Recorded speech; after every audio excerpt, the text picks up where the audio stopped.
Hi friends, how are you friends. हम देख रहे हैं Hindu adoption and maintenance act, जिसमें हमने इसके पहले के लेक्चर में सेक्शन 9 देखा था। आज हम देखने वाले सेक्शन 10। तो फ्रेंड्स देखते हैं सेक्शन 10 के मार्जिन नोट्स में क्या दिया गया है कि persons who may be adopted, persons who may be adopted, व्यक्ति जो दत्तक के रूप में लिए जा सकते हैं, ऐसे व्यक्ति जिनको दत्तक के रूप में लिया जा सकता है। तो सेक्शन 10 जो है वो ऐसे व्यक्तियों की बात करता है जिन्हें दत्तक के रूप में लिया जा सकता है, जिन्हें गोद लिया जा सकता है। तो फ्रेंड्स देखते हैं सेक्शन 10 में आगे क्या दिया गया है कि no person shall be capable of being taken in adoption unless the following conditions are fulfilled namely. तो फ्रेंड्स सेक्शन 10 में क्या दिया गया है कि कोई भी व्यक्ति दत्तक के लिए योग्य नहीं होगा जब तक कि नीचे दी हुई शर्तें पूरी न हों। मीन्स किसी व्यक्ति को दत्तक के रूप में तब तक नहीं दिया जा सकता जब तक कि इस सेक्शन में दी हुई जो कंडीशंस हैं, इस सेक्शन में दी हुई जो शर्तें हैं वो पूरी ना हों। तो सेक्शन 10 में 4 शर्तें दी गई हैं। जो पहली शर्त है वो है ही or C is a Hindu. जिस व्यक्ति का दत्तक लिया जाना है वह व्यक्ति हिंदू होना चाहिए, चाहे वह लड़का हो या फिर लड़की हो, ठीक है, वह हिंदू होना चाहिए। तो पहली जो कंडीशन है सेक्शन 10 में वो क्या है कि जिस व्यक्ति को दत्तक के रूप में लिया जाना है, जिस व्यक्ति को गोद लिया जाना है, वह व्यक्ति हिंदू होना चाहिए।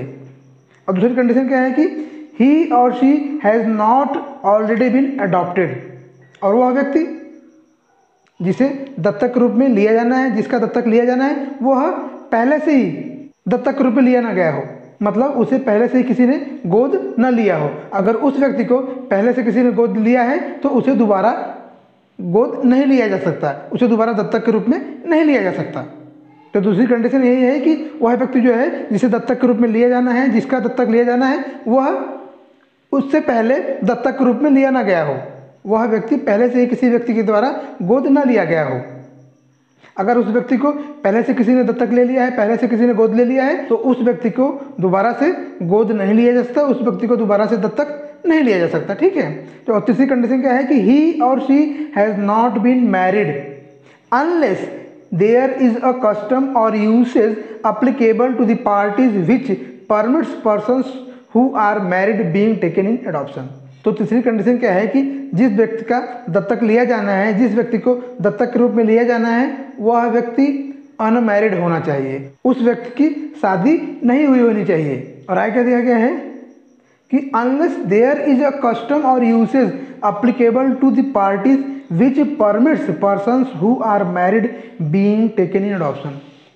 जब तक कि उन व्यक्तियों के, कौन से व्यक्तियों के, जो व्यक्ति दत्तक के रूप में दे रहा है और जो व्यक्ति उस बच्चे को, उस व्यक्ति को दत्तक के रूप में ले रहा है, उन दोनों व्यक्तियों के कस्टम, मतलब उनकी रूढ़ी और प्रथा, उनके कस्टम और यूसेज ऐसा अलाउ ना करते हो। अगर जो व्यक्ति दत्तक दे रहा है और जो व्यक्ति दत्तक ले रहा है, अगर उन दोनों के समाज में ऐसी रूढ़ी और प्रथा है कि मैरिड व्यक्ति को भी, शादीशुदा व्यक्ति को भी दत्तक के रूप में दिया जा सकता है, तो फिर शादीशुदा व्यक्ति को भी दत्तक के रूप में दिया जा सकेगा। लेकिन अगर जो व्यक्ति दत्तक के रूप में ले रहे हैं किसी बच्चे को या किसी व्यक्ति को, और जो व्यक्ति दत्तक के रूप में दे रहा है, उन दोनों के समाज में जो रूढ़ी और प्रथाएं हैं, जो कस्टम और यूसेज हैं, वो किसी मैरिड व्यक्ति को, किसी शादीशुदा व्यक्ति को दत्तक के रूप में लेने या फिर देने की परमिशन नहीं देते हैं, तो फिर शादीशुदा व्यक्ति को दत्तक के रूप में न लिया जा सकता है, न दत्तक के रूप में दिया जा सकता है। तो तीसरे क्लॉज में ही दिया गया है कि जिस व्यक्ति को दत्तक लिया जाना है वह व्यक्ति शादीशुदा नहीं होना चाहिए, वह अनमैरिड होना चाहिए, वह अविवाहित होना चाहिए। लेकिन अगर जो व्यक्ति दत्तक ले रहे हैं और जो दे रहे हैं, अगर उनके समाज में ऐसी रूढ़ी या फिर ऐसी प्रथा है कि शादीशुदा व्यक्ति को भी दत्तक लिया जा सकता है, तो फिर वो ले सकेंगे, तो वहाँ पे ये कंडीशन अप्लीकेबल नहीं होगी, ठीक है। तो फ्रेंड्स हम अगला पॉइंट देखते हैं, पॉइंट नंबर 4। उसमें क्या दिया गया है कि he or she has not completed the age of 15 years unless there is a custom or usage applicable to the parties which permits persons who have completed the age of 15 year being taken in adoption. चौथे clause में क्या दिया गया है कि he or she has not completed the age of 15 years. जिस व्यक्ति को, चाहे वो लड़का हो या फिर चाहे लड़की हो, जिस व्यक्ति को दत्तक दिया जाना है, उस व्यक्ति की उम्र जो है वो 15 साल से कम होनी चाहिए, ठीक है। तो चौथी जो कंडीशन है उसके अनुसार जिस व्यक्ति का दत्तक लिया जाना है वह व्यक्ति 15 साल से कम होना चाहिए, उसकी उम्र जो है वो 15 साल से कम होनी चाहिए। अगर उसकी उम्र 15 साल या फिर उससे ज़्यादा है तो उस व्यक्ति को दत्तक के रूप में नहीं लिया जा सकेगा।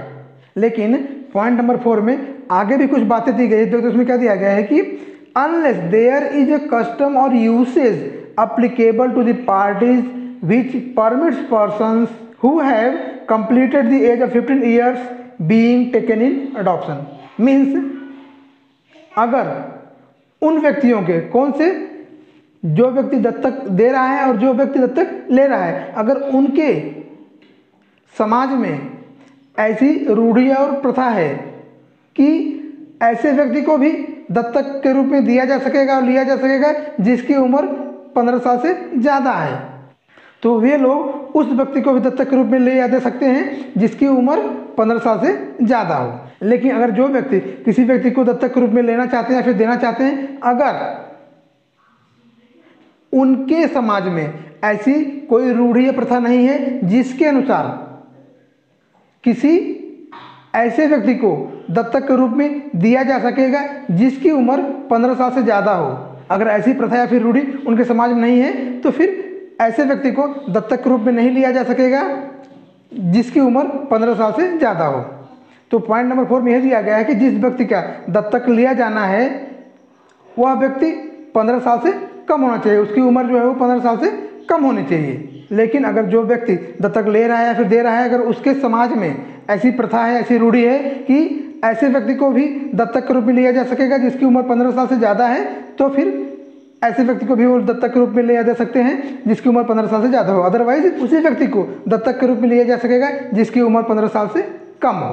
तो सेक्शन 10 में यह दिया गया है कि कोई व्यक्ति दत्तक के रूप में लिए जाने के लिए तभी कैपेबल होगा जब इस सेक्शन में जो 4 कंडीशंस दी गई हैं, जो 4 शर्तें दी गई हैं, उसको वो फुलफिल करेगा, उसको वो पूरा करेगा। तो जो 4 शर्तें हैं वो कौन सी हैं, जो 4 कंडीशंस हैं वो कौन सी हैं कि पहला, वह व्यक्ति चाहे वो लड़का हो या लड़की वह हिंदू होना चाहिए। और दूसरी कंडीशन क्या है कि वह व्यक्ति चाहे लड़का हो या फिर लड़की वह पहले से ही किसी के द्वारा दत्तक के रूप में न लिया गया होना चाहिए। और तीसरी जो कंडीशन है कि वह व्यक्ति जो है वो शादीशुदा नहीं होना चाहिए। और चौथी कंडीशन है वो यह है कि उसकी उम्र 15 साल से कम होनी चाहिए। लेकिन शादीशुदा व्यक्ति को भी दत्तक के रूप में लिया जा सकेगा अगर जो व्यक्ति दत्तक दे रहे हैं या फिर जो व्यक्ति दत्तक ले रहे हैं, जो दोनों पार्टियां हैं लेने देने वाली, अगर उनके समाज में ऐसी रूढ़ी प्रथा है कि शादीशुदा व्यक्ति को भी दत्तक के रूप में लिया जा सकेगा, तो फिर शादीशुदा व्यक्ति को भी दत्तक के रूप में लिया जा सकता है।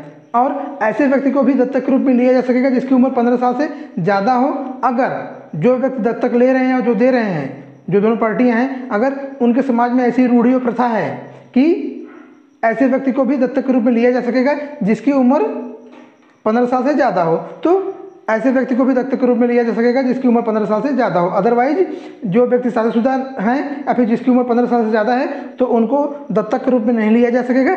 यही दिया गया है सेक्शन 10 में। तो फ्रेंड सेक्शन 10 में यही 4 कंडीशन दी गई है कि जिस व्यक्ति को दत्तक के रूप में लिया जाना है वह जो है हिंदू होना चाहिए, चाहे वो लड़का हो या लड़की हो। और दूसरी कंडीशन ये है कि उसे पहले से किसी ने गोद न लिया हो। और तीसरी कंडीशन ये है कि वह अनमैरिड होना चाहिए, उसकी शादी नहीं हुई होनी चाहिए। और चौथी कंडीशन ये है कि उसकी उम्र 15 साल से कम होनी चाहिए। ठीक है। सो फ्रेंड्स, आज के लिए बस इतना ही। हम फिर मिलेंगे अगले लेक्चर में हिंदू अडॉप्शन एंड मेंटेनेंस के एक नए सेक्शन के साथ। तब तक के लिए नमस्कार।